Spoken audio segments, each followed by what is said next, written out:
Then Yeah, it's just something that, digest. yeah. So, I'd like to know that, but that's the meat that we're trying to do.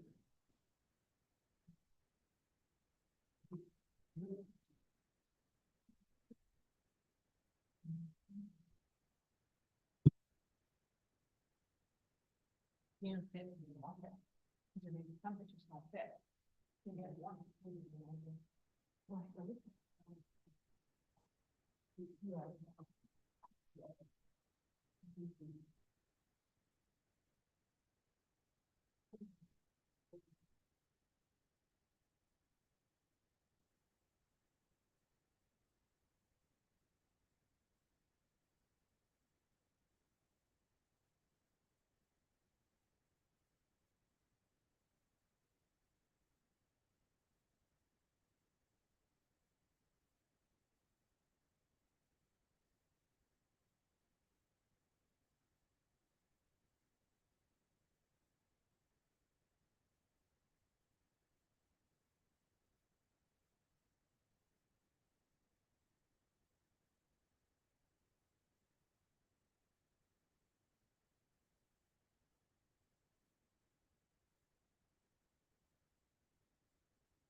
I got this with a C. All right. Compromise. Good afternoon. I said that. and She accused me of that.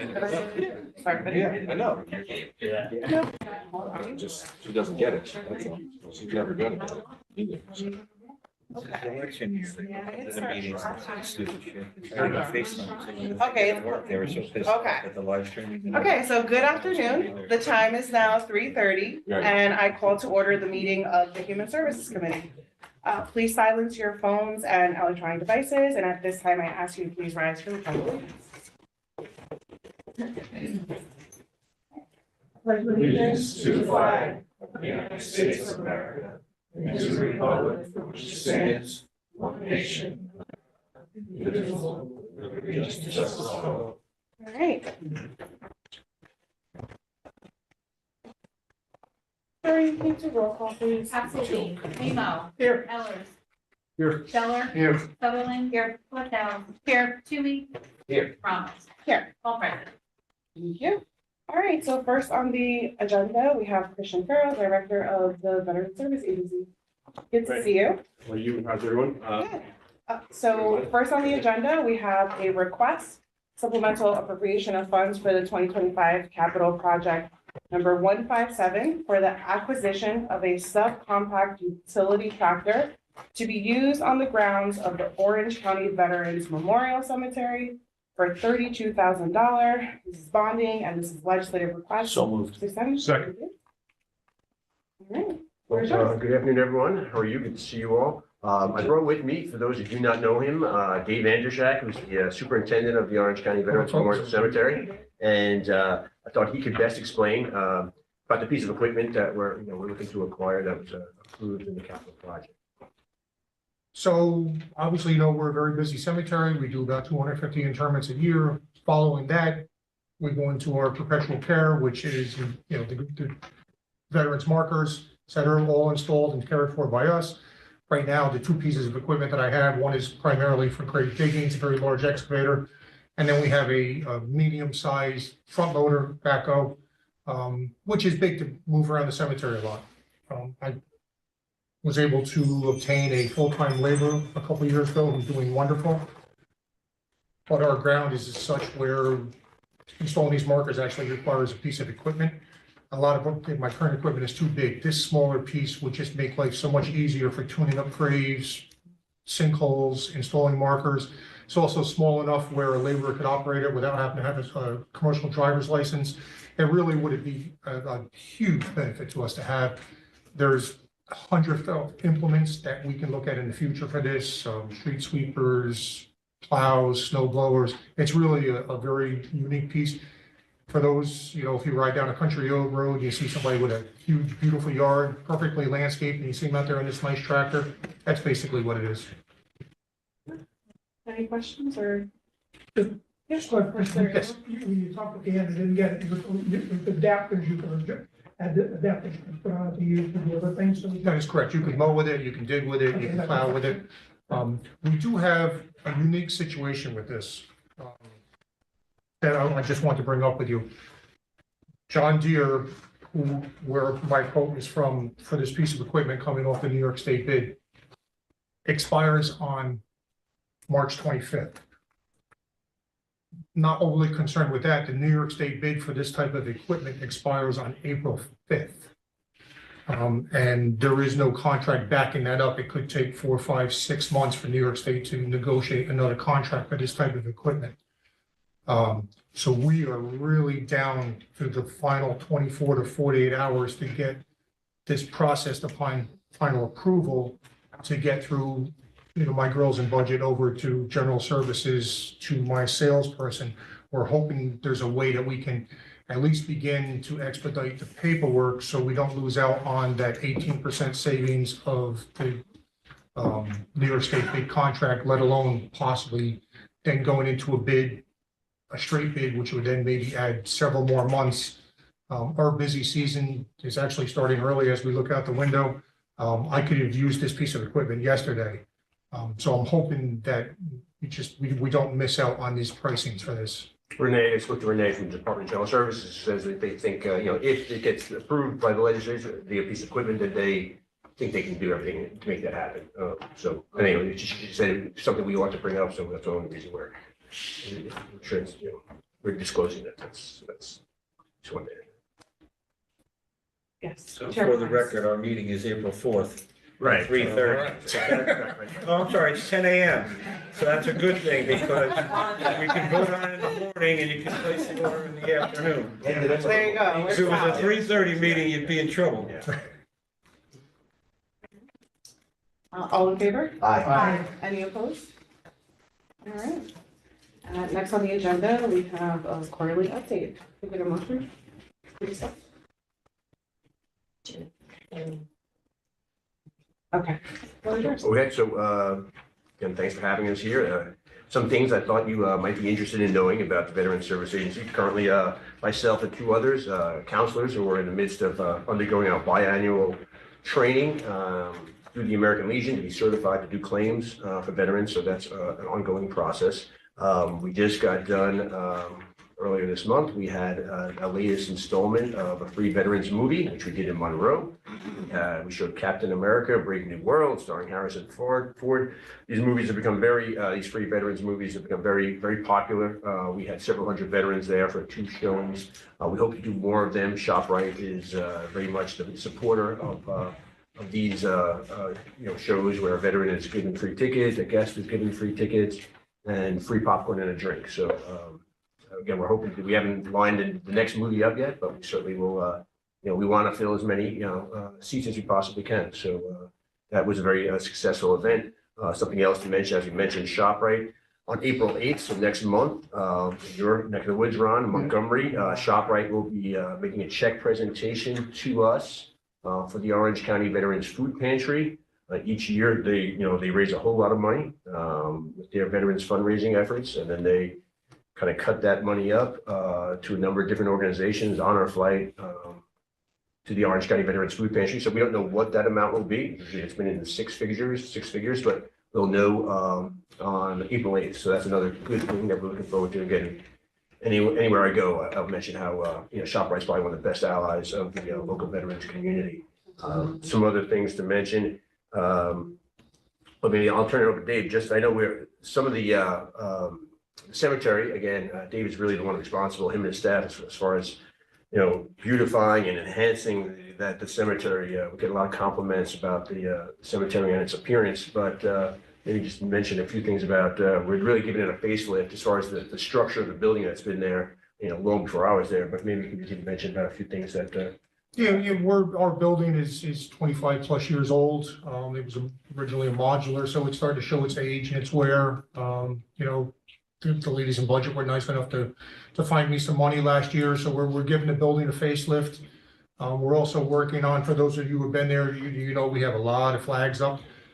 If you've been there recently, they're starting to show their age also. They're starting to lean a little bit. They're all coming down. I'm taking all the flags down. I'm going to replace them little by little, but I'm not going to put up as many. I'm going to put up half as many, space them a little bit larger, but we're going to use a heavy duty pole. It's going to look beautiful when it's done. Actually started removing some of the older ones today.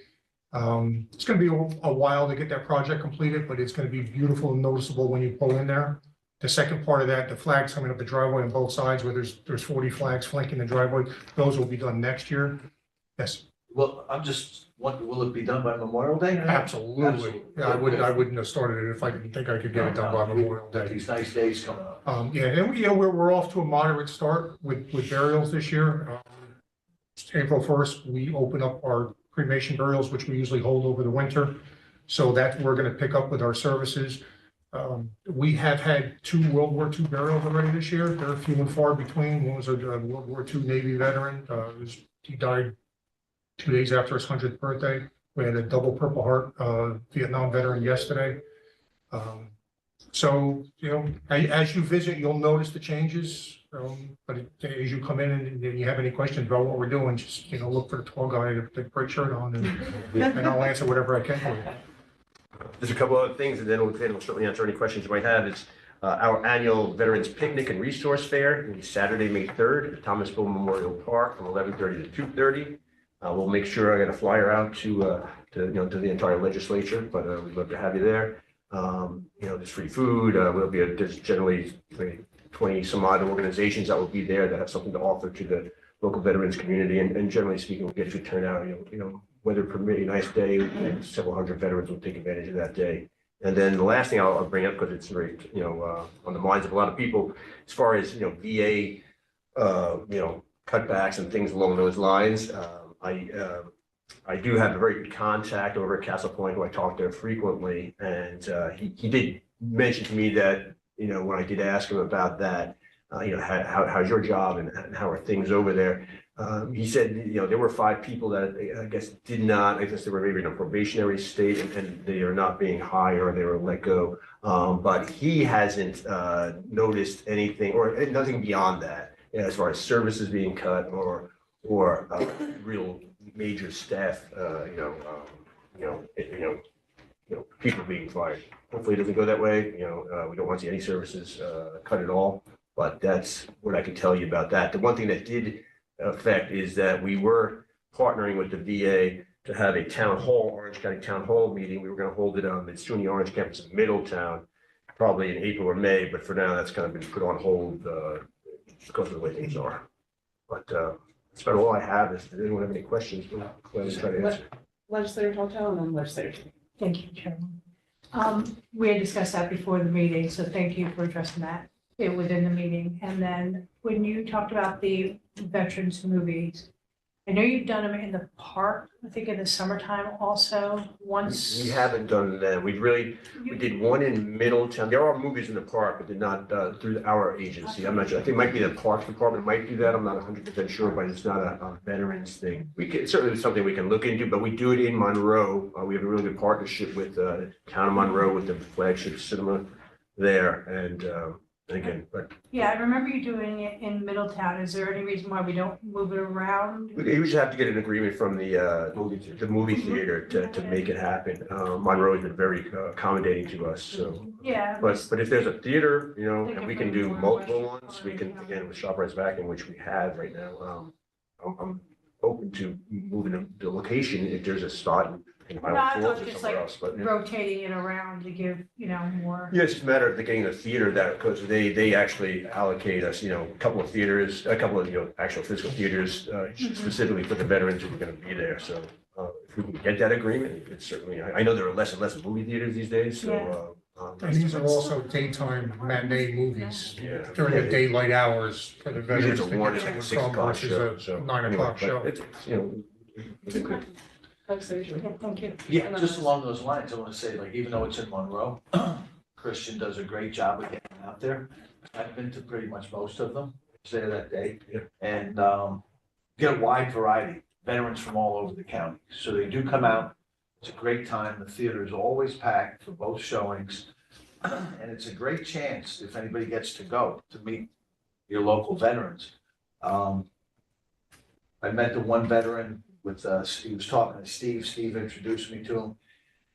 This old hero, and he had some concerns about the new tax exemption. And it was great. We're all on site, supervisor, myself, and we checked, got his phone number, and he thought he missed it out on it and everything, and he didn't. It was actually, he had to sign up by March 1st, and the theater was, I think, March 5th. Yeah, it was early March. So he thought he missed it, but he did get it in on time, but he thought he could get the exemption this year. So it was something simple like that that put him at ease, because next thing I called him the next morning and said, no, you got your everything in on time, but it doesn't kick in until 2026. So it's just a great opportunity for all of us to get out and meet our veterans Thank you. in a fun setting. Yeah, just quick, last year I got we gave $5,000, $4,999 to the town of Montgomery for an outdoor theater. Is this adaptable to outdoor in a pavilion? I would say, so there's an outdoor theater in. Well, we have a pavilion at Benedict Park and we're gonna put on 2 or 3 movies. If they have, or if you have, or the theater has the capability to, because normally it's like, if they have the capability, do they normally get the movies? Or how, so if they get the movies or can acquire the movies or the rights to the movies, again, we can provide, so that's free? Yeah. Okay, because that part, I mean, normally, we cover the cost of the No, ticket, so. I'll talk to you. Yeah, by all means, again, like I said, the location doesn't have to be Montgomery, it certainly worked in Montgomery, Yeah, and it's a as great- Peter was saying, like, it's nighttime, though. yeah. I mean, we do it at night, but we can do it at day. yeah, and if there's something else we can offer, again, but yeah, we can make it work at another spot in addition to what we're doing currently. And the other thing was that, just piggybacking on that, ShopRite on April 8th, yeah, I know, I talked, Steve Newhouse is gonna speak there. And the VFW from, Neighbor will be there. Yeah, to be good. And, the check I heard was really good. I don't know, I gotta figure, I haven't heard the exact number, but they've been raising more and more money. They announced that usually that they have a golf outing in September that, where they disclose, they've raised, they raised well over $1 million in total, and then again, it gets split up from a number of organizations. I don't know what our share of that's going to be, but, you'll be there. yeah, I'll be there. Well, thank you very much, Just gentlemen, for one your more time. quick question. Just regarding the farmer's market coupons for vets, does that come through your? Okay, so yes and no. So, quick update on that. There is no update yet, but it's a state-run program. Fresh Connect is the term that, Fresh Connect Farmers Market Coupon. If it's the same as last year, and I haven't heard anything other than that, each veteran is giving $50 of $50 worth of food vouchers to be used at local farmers markets. They only gave us $5,000 worth. So, but the state now, what they have done is they will give us, the Veteran Service Agency will actually get the vouchers. Where in years past, they would have a state representative go. So it was harder to line up where we were gonna have a state representative. So now our office, once we get them, then we actually will, say we'll promote, we're gonna be at Goshen, or we'll be wherever, Cornwall or somewhere else. The problem is that, so it's a good program, but it doesn't come close to meeting the needs of the, 17,000 veterans we have in Orange County. So, we've tried to get the state to offer, more. And we notify them, because the problem, like we did it last year, for instance, we went to Goshen. And we promoted, and we gave out of the 100, that we have, enough for 62 went. So then we had 30 or 68, we had like 30 some odd left. We went to Fort Jervis, and then we were done, like we didn't have any more. So it's hard to promote multiple ones, because one of the things I don't want to have happen is we go there, we have a whole lot of veterans there, and we have enough for 15, and we have a line of 100 people, and then, so it's a matter of trying to get more from the state, but we haven't gotten our share for this season yet. Because I know that we've been out in Port Jervis and all. Is there a chance to try? Yeah, we could try different, yeah, absolutely. We'll see. We'll probably. The town to Monroe to put on the list to get some for Monroe. Yeah, we'll figure out how we're gonna do it. I know that there's a lot of farmers markets out there, and we'll see, how we're gonna, do it, but that's the problem we run into, the demand for, outweighs the supply. Yeah, okay. But as soon as I get the information, we get them, and then we're gonna have a location, you guys will push it down. Thank you. Thank you so much for your time. Thank you, thanks. Have a great evening. Give a word to Michael. That's my older brother. All right, so next on the agenda, we have Stephen Knopf, Director For of Linda? Employment and Training. Sure. Hi. Good afternoon. All right, so I'm actually going to make a motion to withdraw agenda item 2A because finance has already issued that refund check. So, Make a Second. motion. Second. All right. All right. Unless there's any questions? Yeah. Do we usually not spend the money that's given to us for some reason, or was this common that we get back? This was $250 a, this was a program that some of it was forward funded, they advanced this money, and then they waited for the final expenditure report, so they gave us $250 some odd thousand additional, yes. It's rare, but this particular program, that's just how they operated Do we, from the state. did we know that when we were spending it? We had done refunds out of this program before, Oh, so it's rare, but this is a fairly new program that we have. It's a youth employment program. So this is just, normally no, but this is a rare occasion. Speaking of youth employment program, I saw the social media post about it today, and I've been already hearing a lot about it in the community, so. Thanks for your shout out today. Yes. I read that. Thank you. I appreciate No it. problem. Yeah, we're gearing up and getting ready to go. All right.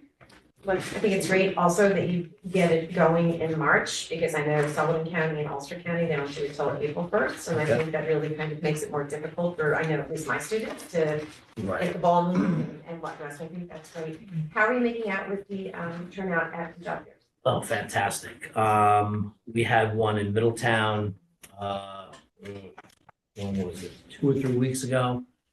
He's in our small career center. We had 500 people show up. That unheard of. Our small job fairs, the most I ever had was 200.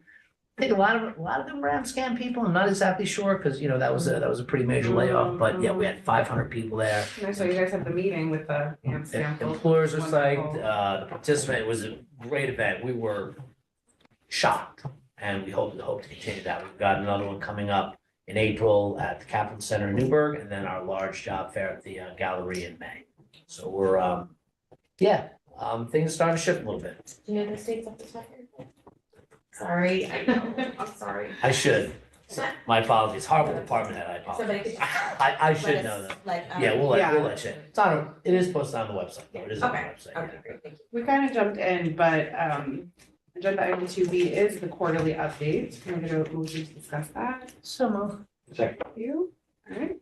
We're kind of already started, but Yeah, right now, pretty much, want to see what's in the state budget, because that's where the summer youth funding is. It is in there, but again, it's got to be passed and all that. And that youth employment program, which is that $250,000 that was a $2.2 million allocation that we currently have going now. It is difficult to spend.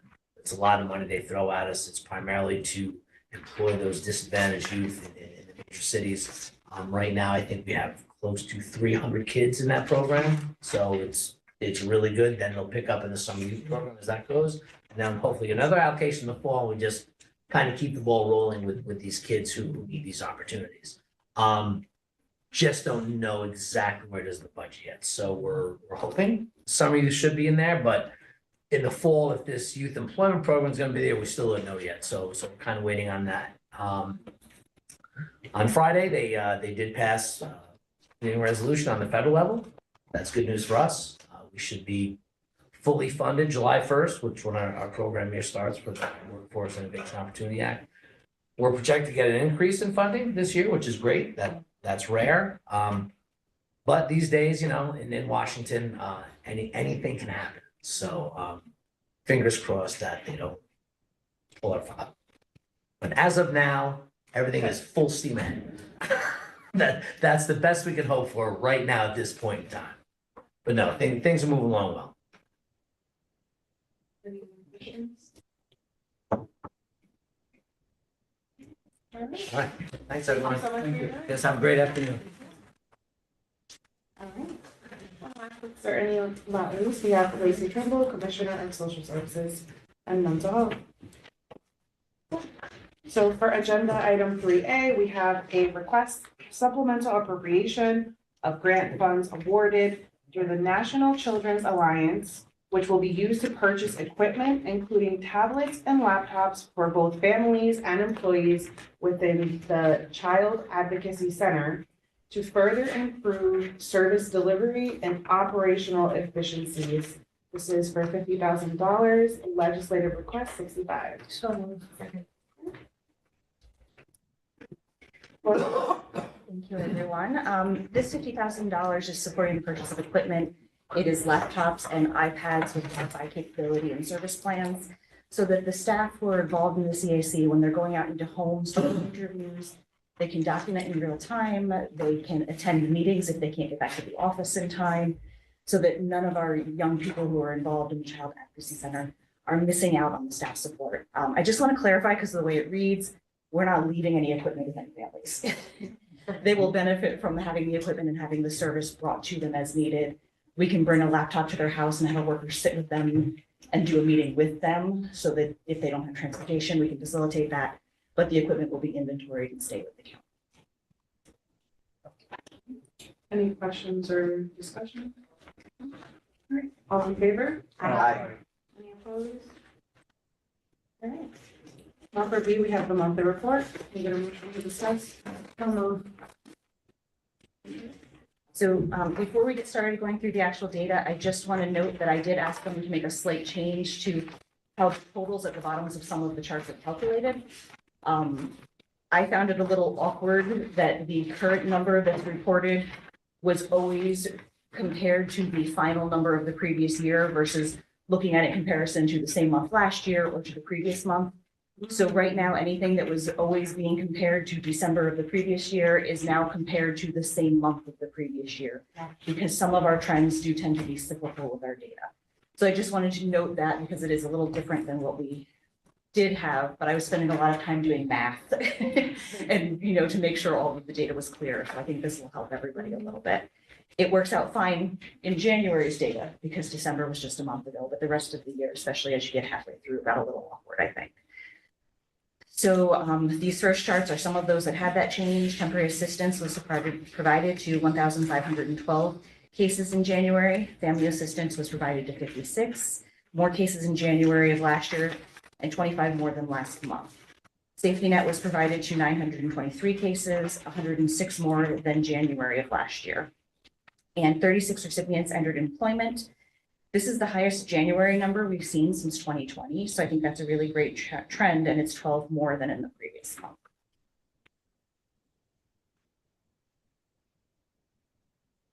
So our next page is SNAP. There were 19,038 cases receiving SNAP benefits in January, 983 more than January of last year, and a month-to-month increase of 115 cases. There were 713 HEAP payments in January. We just actually completed an audit of our HEAP program with the state. They have not given us our written report yet, but they had a lot of very positive things to say about the process, about the dedication of our staff, who I have to say have just been amazing, spending lots of time doing overtime to make sure that these are processed and people get their HEAP benefits in a timely fashion. So any improvements they suggest, we will certainly make, but they're really doing a great job. So emergency housing placements, in January, there was an average of 18 families and 51 singles in emergency housing shelters. It's actually slightly lower for families and higher for singles than a month ago. If you look at the next page, that's where we have our hotels and motels. In January, there were 136 families and 169 singles placed in hotels and motels. Both have increased compared to last month. And as you can see, significantly higher than January of last year. Project Life averaged 10.4 families. You'll see that this number is down from the average that it normally is. We actually had some families who were able to move out of Project Life into their own independent housing. So those units are being refurbished for new families to come in. Hopefully we'll be back online soon.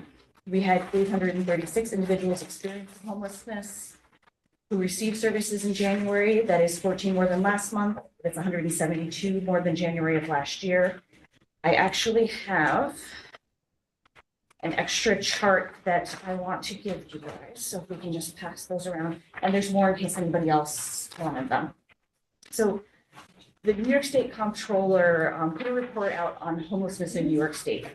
And he cited the increase across the state, saying, eviction proceedings, lack of affordable housing units, increased rental costs, and the influx of asylum seekers from New York City really contributed statewide.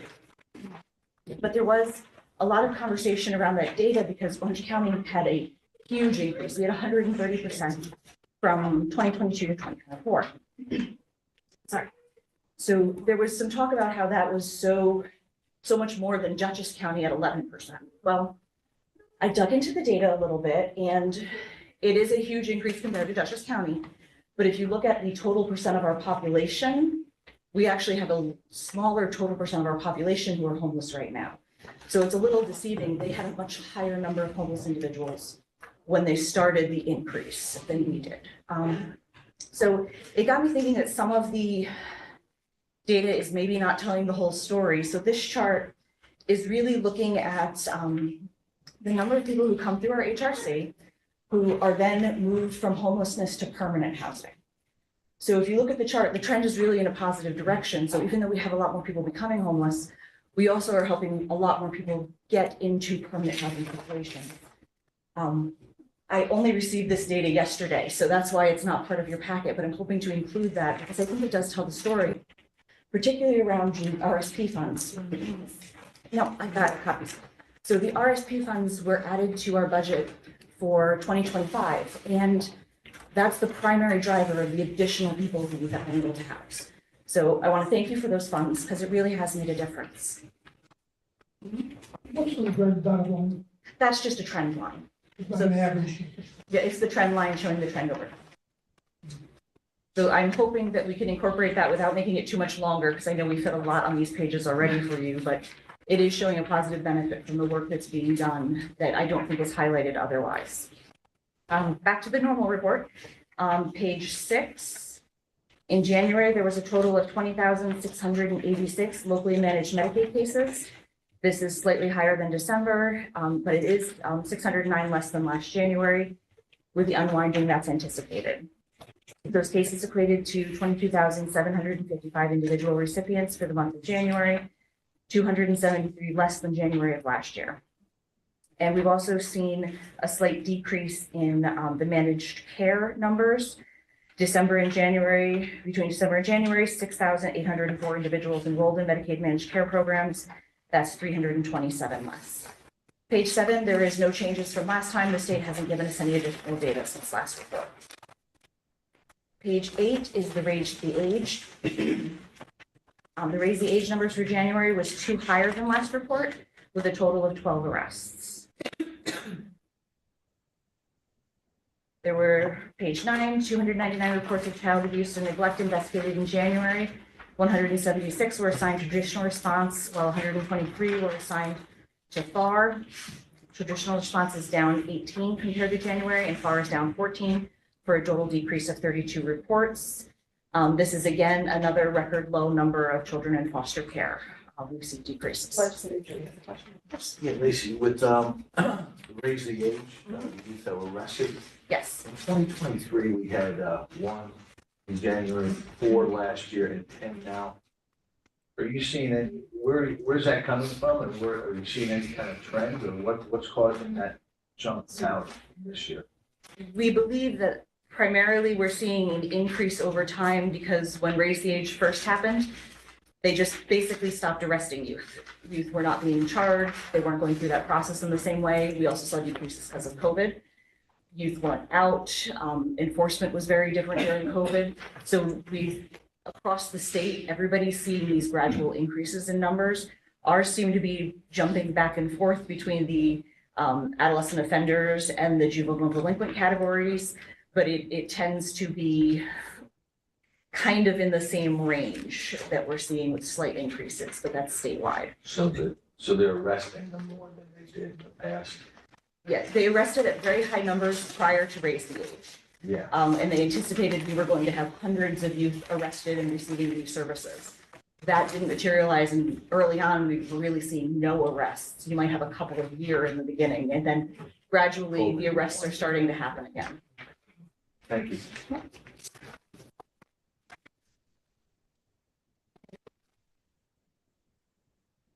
So I think we're up to 10. Foster care services provided out-of-home placement to 174 children in January. This is 3 less than last month, 26 less children compared to January of last year. Total number of active cases in adult protective services was 255 in January, with 47 new individuals being assisted. In home care, there were 332 cases in January, which is up slightly from December and up 45 compared to January.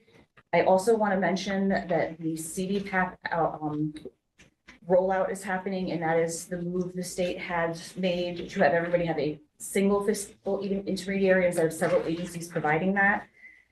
We have 275 individuals impacted by that transition to the statewide fiscal intermediary. I checked in yesterday, and as of yesterday, 235 of our 270 individuals have completed the entire process. They are ready to go for April 1st. We are working with the additional 40 people to ensure that they don't have a disruption in their services. We are very lucky. Our team has been wonderful in doing outreach to those individuals. We are in a much better place than a lot of counties across the state who have very low enrollment so far in that due process. child support. The child support unit served 9,564 cases in January. Over 3.5 million was collected and dispersed, 476,000 more than January of last year. Page 12, Special Investigations Unit investigated 202 feds and EDR cases in January with the goal of preventing inappropriate payments. The combined January cost avoidance for feds and EDR cases was $437,304. The unit also investigated 54 allegations of fraud and abuse. 39 of the 54 were substantiated.